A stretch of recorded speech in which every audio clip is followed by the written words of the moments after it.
ধরেন আপনি সাগর পাড়ে গেলেন, বৃষ্টি নামল, দেখলেন সৈকত রক্ত লাল, বেলাভূমিও রক্তময় ফেনিল। আপনার চিত্ত অনুযায়ী আপনি ভয় পাবেন অথবা অপার বিস্ময়ে সেই রাঙা সৌন্দর্য অবলোকন করবেন।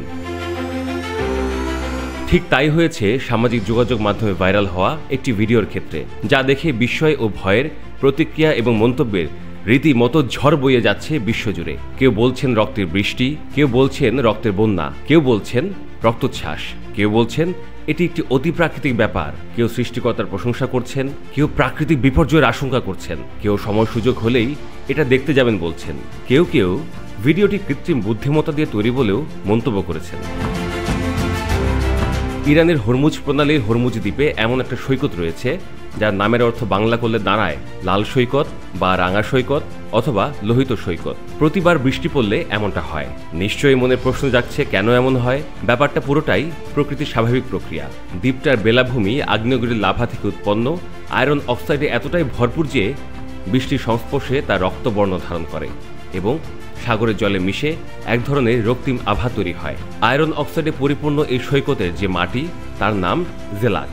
রাঙা সৈকতের ধাতব উপাদানের তীব্র উপস্থিতির কারণে এর বালিয়াড়ি কিরণ ছড়ায়, বিশেষ করে সূর্যোদয় ও সূর্যাস্তের সময়। বৃষ্টির সময় সমুদ্রের ঢেউ যখন বেলাভূমিতে এসে আছড়ে পড়ে তখন মনে হয় কোনো শিল্পী দীর্ঘ সময় ধরে রং নিয়ে আঁকতে চাইছেন না, বরং অস্থির হয়ে একেবারে রঙের বালতি সৈকতের ক্যানভাসে ঢেলে দিচ্ছে। রাঙা সৈকতই হরমুজ দ্বীপের একমাত্র দ্বীপ যেটার নিচে গুহাও আছে। জেলাক সমৃদ্ধ হরমুজ দ্বীপ ইরানের অর্থনীতিতে দারুণ অবদান রেখে চলেছে। এই দ্বীপের তীব্র আকর্ষণে এখানে ছুটে আসেন বিপুল সংখ্যক পর্যটক। তারা বেড়াতে এসে এই প্রাকৃতিক প্রক্রিয়া চর্মশরীরে উপভোগ করেন।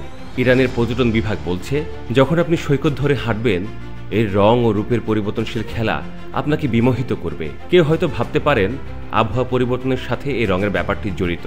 আসলে তা নয়, সব ঋতুতেই প্রাকৃতিক এই ব্যাপারটি ঘটে। শুধু পর্যটনই নয়, প্রসাধনী, সিরামিক, গ্লাস, রং তৈরির শিল্পেও কাজে লাগে জেলাক। এমনকি রান্নায় মশলা হিসেবে ব্যবহার করা হয় এই জেলাক। হরমুজ দ্বীপ আয়রন অক্সাইড ছাড়াও আরও ৭০টি খনিজ উপাদানে সমৃদ্ধ বলে নানা রঙে রঙিন, তাই একে রংধনু দ্বীপও বলা হয়ে থাকে।